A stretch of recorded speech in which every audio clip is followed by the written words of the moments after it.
Oh, the Independent Electoral Commission yesterday kicking off its 2023 Youth Voter Campaign. It was at Rhodes University, preparing, of course, for next year's general elections. That's not that far away, is it?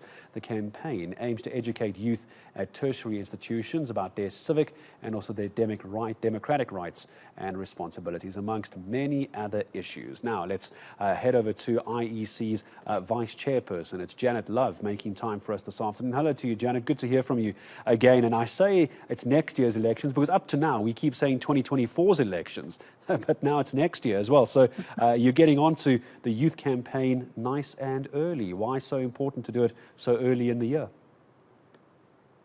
Well, actually, this is the second year that we've mounted a campaign at all of the tertiary institutions, you know, not just at universities, but all of the other tertiary institutions as well, in order to engage students, particularly those who haven't maybe registered to vote, but even those who have, about the issues that they are confronted with in terms of going to the polls, going out to vote, and really ensuring that there's an understanding that, you know, it's important for young people to recognize that this is a very, very direct way of expressing themselves, and that in a way, it's the first step that they can take to make sure that the country is in their hands. And so we really have been, last year we started off the campaign at WITS. We had engagements at a whole lot of the technicons and the universities throughout the country. And this year we kicked off the campaign at Rhodes University. And I think that it also helps us to understand some of the interests of students. It helps them to ask some of the questions, for example, about the technologies we're using and so on.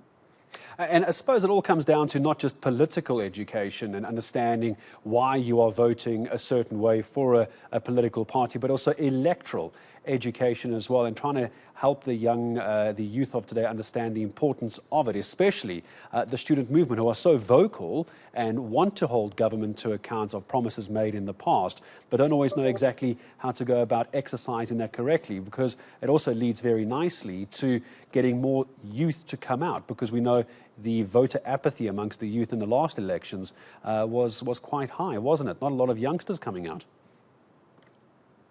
Look, I think that the what you've said is absolutely right.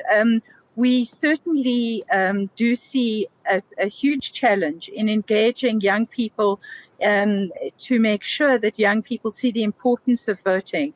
Our sense, and really from the research, but also from our engagements, is not so much that young people are not fully versant with how to vote and where to vote. In many instances, that there is a lot of understanding about that. Maybe there are one or two questions, but in general, there's a lot of understanding. But it's much more around questions about who to vote for, and what is the impact of that vote, and is that vote going to change lives? And I think that what we've tried to engage with students around is the fact that, you know, taking this step is not to say that that's the only step one takes in order to address all of those issues. That first of all, in order to ensure that your voice can be heard and can be counted, you do need to register. It's important, very important, to vote.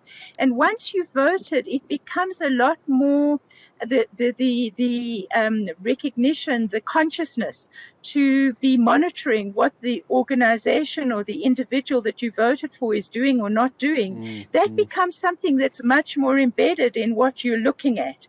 And also you start to think about what are the qualities that you want from a candidate. What are the policy positions that you want to hold your representatives to account for? How can you actually monitor whether or not there is corruption? Now, some of those things are things that we've had some open discussions with, but of course it can't just be the Commission, and I think that that's where we've really valued the partnership that we have had with the tertiary institutions, because it's a much wider brief. It's a much more important brief to get young people to understand voting is one step, but there are many other steps. And how do we all collectively get young people to take hold of all those steps? Because that's what's going to get this country into the hands of young people who are indeed our future.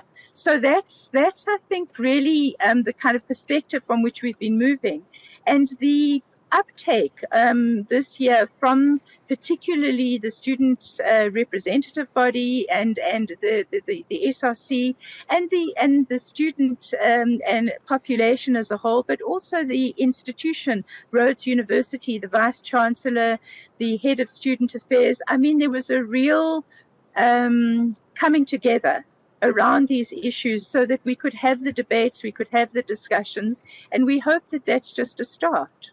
No, it sounds like it's a very good start as well. I'm sure there's going to be much more of this in the build-up to next year's general elections. It's a very good point that the more you get the youth involved in understanding why and how they can change their future by voting, you've got some skin in the game. Suddenly there's a lot more interest as well. IEC Vice Chairperson Janet Love, thank you very much, Janet. I'm sure we'll touch base again. It's still a long way to the general elections, but already it looks like the election education is kicking in, especially for the youth here in South Africa.